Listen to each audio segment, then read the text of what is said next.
दोस्तों राधे राधे, जय श्री कृष्णा। मैं पुष्पा ब्लॉग संगीत आप सभी का अपने यूट्यूब चैनल पर स्वागत अभिनंदन करती हूँ। आज मैं आप सब लोगों के बीच में एक बहुत सुंदर सा सोहर गीत लाई हूँ। मेरा ये सोहर गीत आप सबको कैसा लगता है प्लीज़ कमेंट करके ज़रूर बताना। दोस्तों अपना लाड प्यार दुलार आशीर्वाद सपोर्ट ज़रूर देना। धन्यवाद दोस्तों। मैया ने बियटी बोला मई तो जांघा बाई ठामई तो जांघा बाई ठामई हो। बेटी कही चलौ ससुरे कई हलिया कमाना सुख पायु कमाना सुख पायु हो।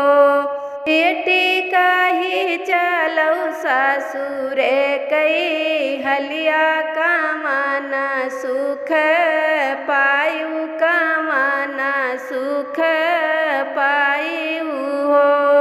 आऊ कहाँ मोरी मैया कहत लाजा लागई सराम बड़ी लागई सराम बड़ी लगाई हो।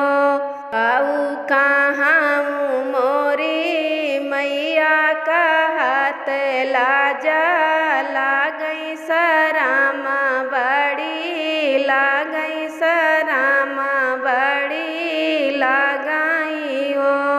मैया 1,00,000 मुहर रोजई बिढ़ा मैया जुरिया ना सौपैया जुरिया ना सौपाई हो।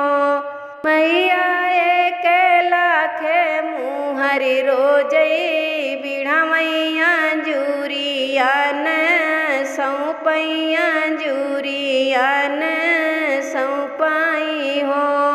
मैया हमरा हरि भोले नाथ तोले खावौ ना मांगई तोले खावौ ना मांगाई हो।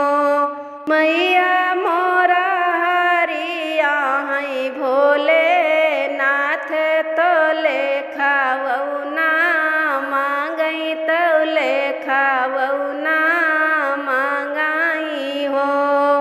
तनी बचानी सुनई मैया तो बहुत खुशिया भाई बहुत खुशिया भाई हो। बेटी जुग जुग बढ़ई तोरा नैहर और ससुररिया और ससुररिया हो।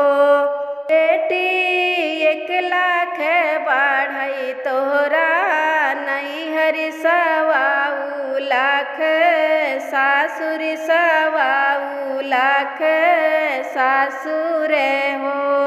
बेटी जुग जुग बढ़ई आही बात तो सुन के खुशी भायौ सुन के खुशी भैलियू हो।